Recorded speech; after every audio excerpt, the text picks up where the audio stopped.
Still got some people coming in. All right. So basically, the main difference between order blocks and supply and demand zones is that the order blocks are the little candles, the little blocks in between big price movements. And the supply and the demand zones are the points where the market reverses and buyers and sellers actually come in. So looking at the 1 month chart here on Bitcoin, BitMEX, first of all, I'm going to draw, this is a single candle supply zone. So a single candle supply zone is from the swing high, and it's the candle before the downtrend actually started, from the top of the wick till the candle open. So that's a single candle demand zone. Supply zone, sorry. A single candle demand zone, this would be one right here. So you can see from this area, price has gone up, from this area, price has come down. And what usually happens from these zones is when the price comes back to it, the market reacts strongly. And a lot of institutional traders actually use these as well as order blocks. So that's why they're so effective to use in your technical analysis. And they tend to work a lot better than most other strategies. And they're one of the most simplest as well. So that's single candle supply and demand. This would be an order block here. You can see this tiny little block. We're creating a nice uptrend here. Once this uptrend was broken, you can see that this red candle here was actually the candle that started to create the lower lows in this market structure. So that's how we know that this is an important order block. And you can't really see much here on the monthly chart, but if you zoom in, like this, you can clearly see how well the price reacts to these zones. Like minus a few little spots, like here, it missed it. But around here, down here, up here, you can see how the price clearly reacts to these zones. And that's why they're so important to keep on your charts. But they're not the only ways you can use these kind of zones. So I'm going to find some other examples for you guys.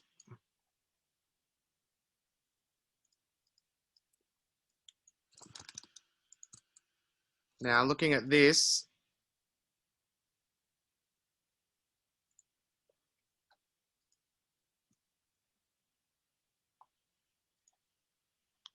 just a second. Here we go. So this is single candle supply zones. And the other way you can use supply and demand zones is called continuation. So you can see here on this image, I'll just make it a little larger. When the price is making a downtrend, it creates a base. It's called a base, and it's a little consolidation before it continues down. And what usually happens is price comes back up to this area, rejects, and this is an example of supply zone continuation. This is a good example in the image here. And now let's look at the charts and find some examples of how we can use these. So I can see one clear as day already. So you can see here,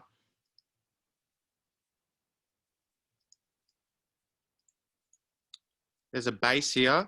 Price was on a downtrend. It created a base, had another rally downwards, comes back up to this same supply zone, back down again, back to the same supply zone, and once again continues the downtrend. So that's just one example of a supply continuation. Basically, they work the same way as order blocks.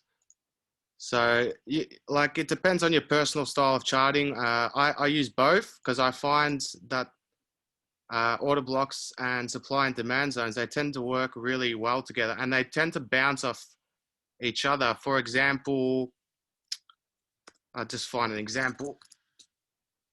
You might have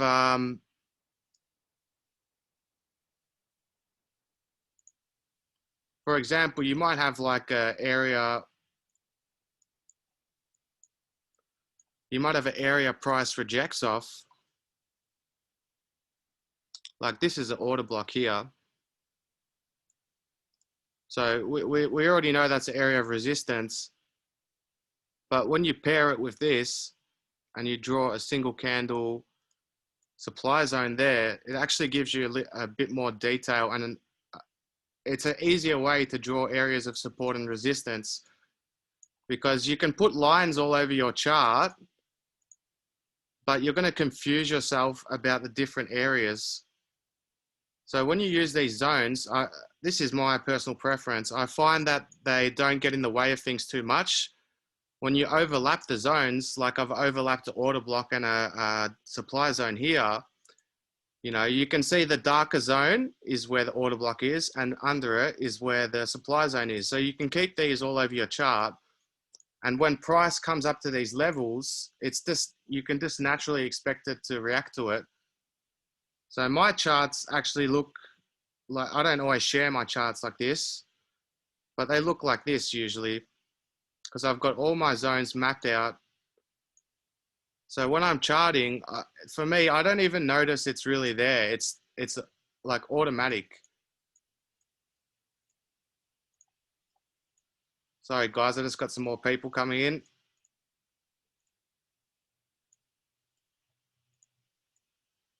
All right. So yeah, when the price comes to these zones, it's basically automatic. Like, you know that price is going to react to them. You can find trading opportunities. And yeah, if you map them out on starting from the monthly time frame, work your way down to the 4 hour, overlap the zones, and you can see like areas of confluence. For example, you can see here, it's a significant resistance because the zones are crossing.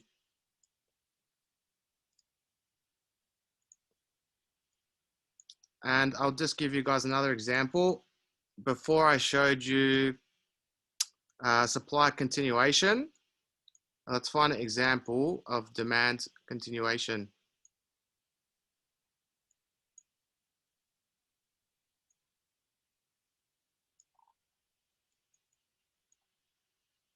Here we go. So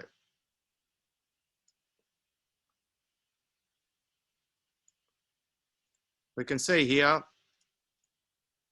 price made a rally upwards, made a small consolidation here. You can't really see it on this time frame, but I can just tell by the price action in there that that is a block. So we rallied, we came back. Now it didn't exactly bounce off this level, right? The bearish momentum was so strong, it actually collapsed under here.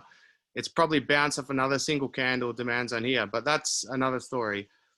What my point is that even though we came under this level, you can see as soon as we came back above it, where I've circled, we bounced right off that zone as a continuation upwards. So they don't always react perfectly to the zones, but they do react in a way if you understand the price action and you don't look at things with too much OCD, because things don't always play the way you expect them to play. They don't always play perfect. You know, you can see a few times it's reacted to this zone. So that's just one example.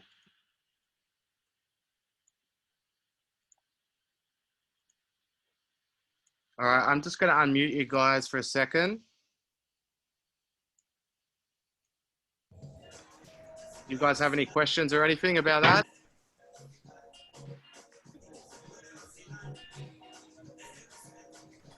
Would you be doing order blocks on that on all coins or only the major ones like Bitcoin and Ethereum? I use them on everything, man. They're to me, they're the most effective thing you can use when trading crypto. Like that, to me, the price respects demand and supply zones and order blocks more than it respects other strategies of technical analysis. And I myself, I know a few like institutional traders, and they swear by them. You know, they said at the end of the day, when other forms of TA go wrong. Like everyone knows when you see diagonals, sometimes they break downwards or upwards and they just come back under, or they just continue the other way. And of course that can happen with these zones as well, but they tend to be a lot more reliable. I'll give you guys another example. This is one on Matic. So my charts look a bit messy like at first, but it's all organized into little folders that I can switch on and off. So if you organize yourself and you draw these zones, you lock the layer, you can just leave them there, forget they're there, and then you can just trade when price comes to them. So looking at Matic,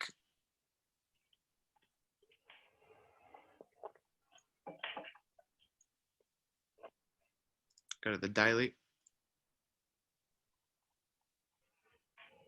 So this single candle, I change the colors of them so I can recognize like what types of zones they are. It's not that important. For me, I just overlap them, and when it's a darker zone, I know to pay more attention to that level. So you can see here from these zones that price, it's not major reactions, but from this zone that I've drawn from over here, you can see you get reactions. And obviously when you have larger time frame zones, the price is going to react more strongly to them. There's another good example on Ethereum here.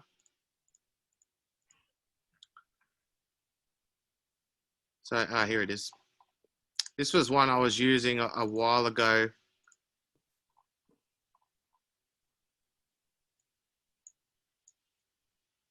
Ooh.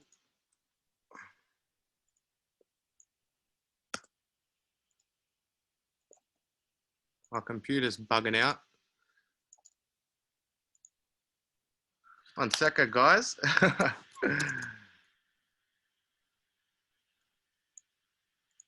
All right. Do you have any other questions?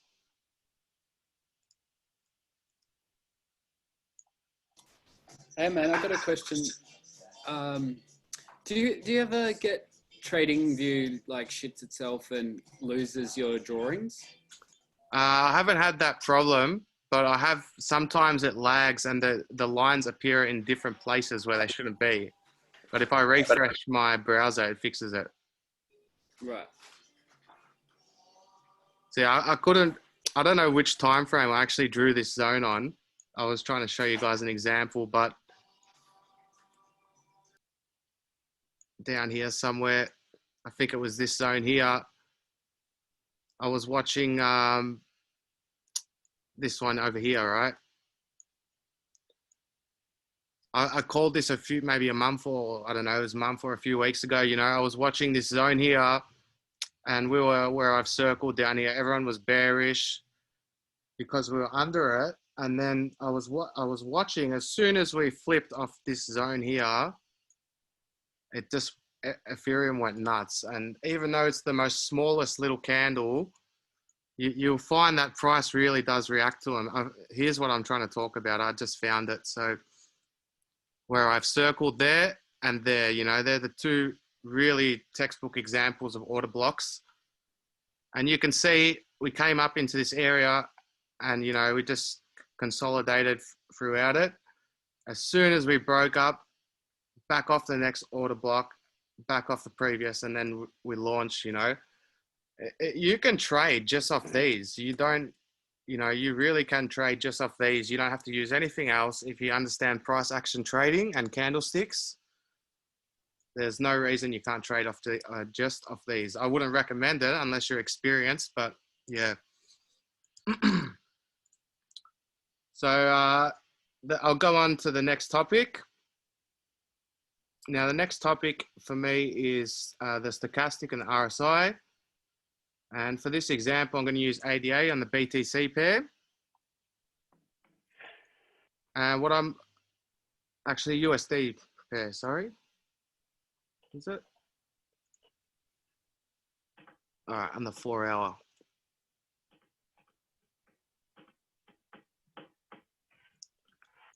So we all know how to use the stochastic and the RSI for bullish and bearish divergence.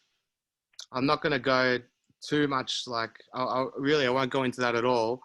But I want to teach you guys some other tactics I use in the stochastic and the RSI that can actually add probability to your trades.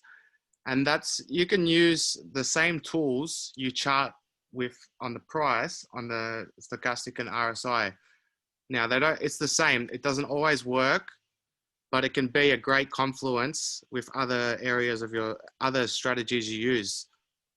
So I've been watching on ADA Bitcoin. You can see this clear downtrend in the stochastic and the RSI. I just marked it on the chart. Now we can assume that while these two oscillators are downtrending like this, that ADA is going to keep downtrending and consolidating.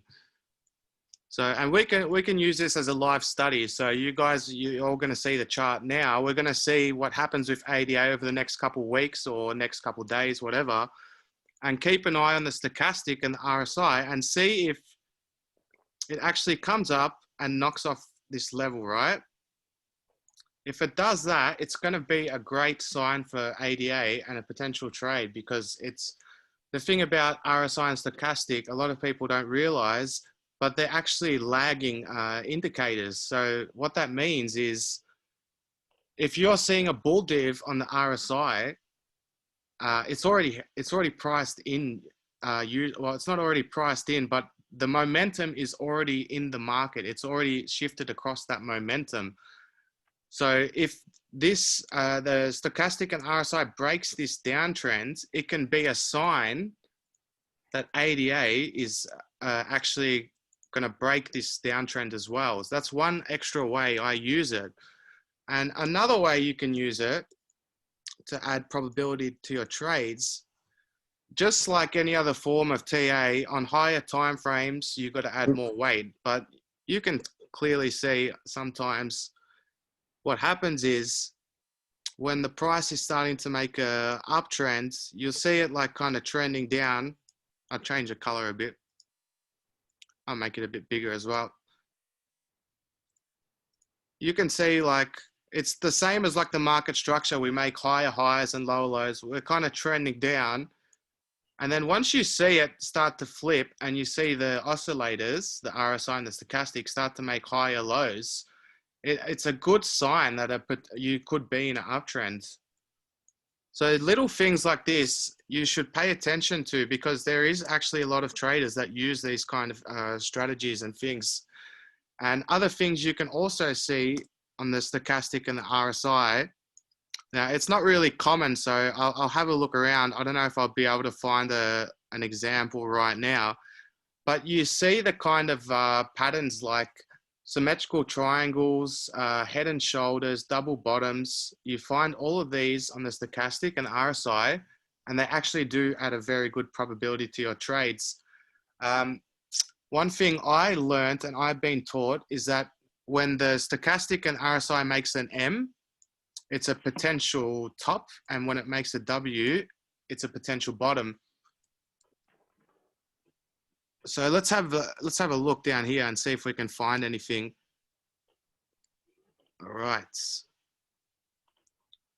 So one example here, you know, like I wouldn't call this a inverse head and shoulders, but you can see here, there's a clear triple bottom with the price, you know, going down here. That's a good indication that there's upside coming. Just like we can see right here. It's going to clear these lines, guys. One sec.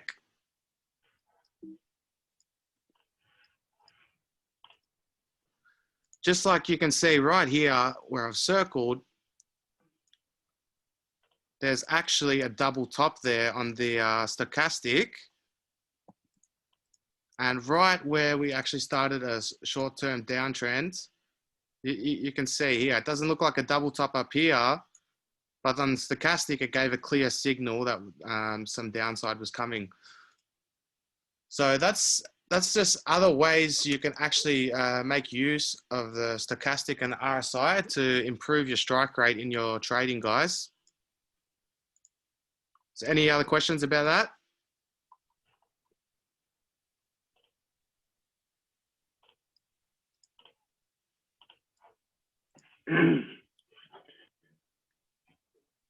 Anyone got any questions?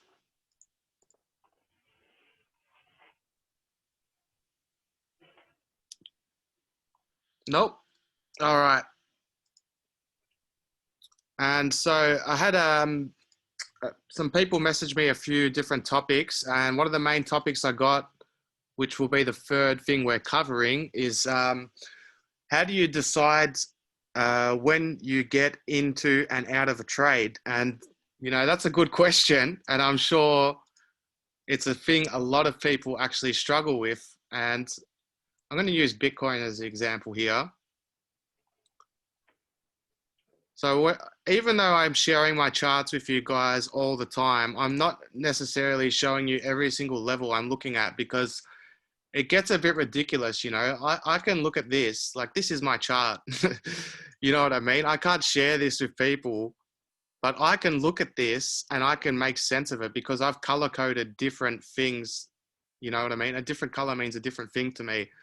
So you use these tricks so you automatically remember things subconsciously to watch out for. Now let's take some of these off. All right. So basically, you know, the other day we had a bit of a dump on Bitcoin, you know, down here, and we come up, I longed here. We come up, everyone's bullish, blah, blah, blah. And, you know, we ended up dumping off. And I'm sure there would have been a lot of people that just held through that. They didn't know where to get out. But I had a kind of a hint that we could have dumped, because I was looking at all my levels, and I'll take some of these off. You need to map out things properly on your chart, and you need to be aware of all the psychological resistances and supports, because basically, I saw this diagonal and we come up into it and we made this pin bar candle, and I thought to myself, you know, we've broken under this support, we're rejecting off it, we're under this horizontal support, people are still in fear. So I could have left my trade open, but then I brought here and it's gone up not much, like $400. You know, I've made a bit of profit. Oh, it could still go to 13K, but we're at a resistance now. And if it dumps, I've wasted my time giving back all the profit that I could have potentially taken from the market. So my biggest thing to tell you guys about when to like enter and exit your trades is understand all the psychological levels people are looking at, because you might not see something on your chart, but as soon as a lot of other people see it, it's going to start selling off and people see a rejection point. And the second tip I'm going to give you is make sure you're always taking profit. If you're regularly entering trades and they're going to profit and then coming back to your entry, then there's only one thing that's going to fix that, and that's regularly taking profit. Develop a strategy to take profit. I like to take, look, if I'm feeling greedy, I want to try let it run. I try to like take 70, 80% off the board and let the rest run. At least I've covered myself. You know, you shouldn't be emotionally attached to the outcome. People, they want to get big percentages. They want to make big money, but I wouldn't worry about that. Stop looking at percentages and make a daily quota. Say, if you don't work at the moment, for an example, maybe you're a family man, so it's not going to be much money to you. But if you can make a goal to make $200 or $250 a day, make that and take your profit, get off the computer, do it again the next day. You need to make a strategy to keep your profits, to keep your money. And you need to stop being afraid to miss out on winning, because that's the biggest thing. It's not about, there's no exact science for the right time to get out into a trade, because markets are unpredictable. You need to just get into the habits of regularly taking profit. You need to watch all the major levels on the chart to see the potential areas it can reverse from. And then you need to weigh in all your options together and to understand what are the chances of it rejecting or reversing from where you're looking at. So, for example, I longed on Bitcoin. The reason I entered here where I've circled is because looking at all these different levels, I saw, here we go. It's a bit messy at the moment.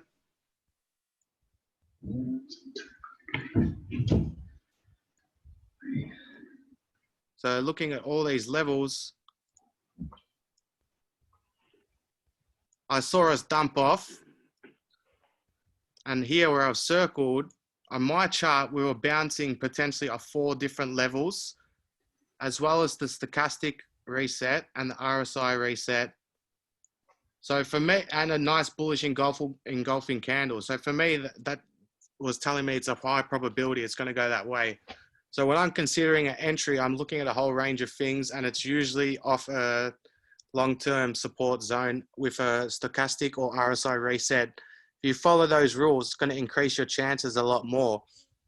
And then you just have to get into the habit of regularly taking profit, you know. Does anyone else have any questions about that? Anything else you want me to go into? Just one quick question. Those blue rounded lines, like that one on your far left, it's drawn from All right. like no. You want me to show you how I draw them, or? Yeah, like that one in the middle, the second one in, like why is that from that point? All right, I'll explain it to you. So basically, I've only got like 3 minutes left, guys, on the Zoom, by the way. So I'll try and make it quick because I started it a bit early. I didn't realize there was a time limit. So I was looking at this. We've got to look at it this way. I got to go replay. You know, I was here. When I started talking about this, I was looking at it here. Right? So I take the first point and I curve it to touch the second point and the third point. And you can see it's made a perfect curve. I'm going to lock that, and then I'm going to extend the left line. All right? So, like, sometimes this is probably still a bit early, you know. I would wait till at least 4 touches before you draw it. So basically, you watch it and you see if price reacts to those levels.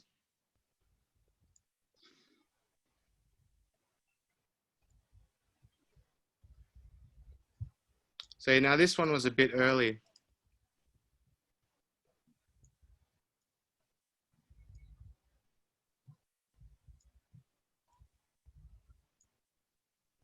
So this is 1, 2, 3 on the 4th touch. And then 5th touch, we broke out, bounced off it. And then the other one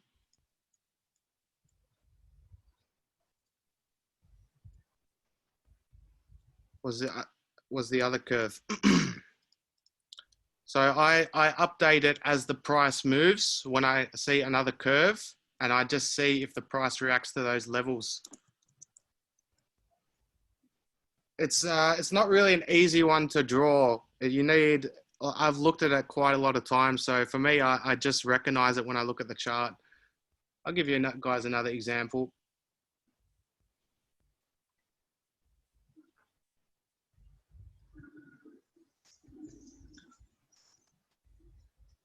It's probably going to cut out in a minute, I think. But I'll go live again, guys. Don't stress.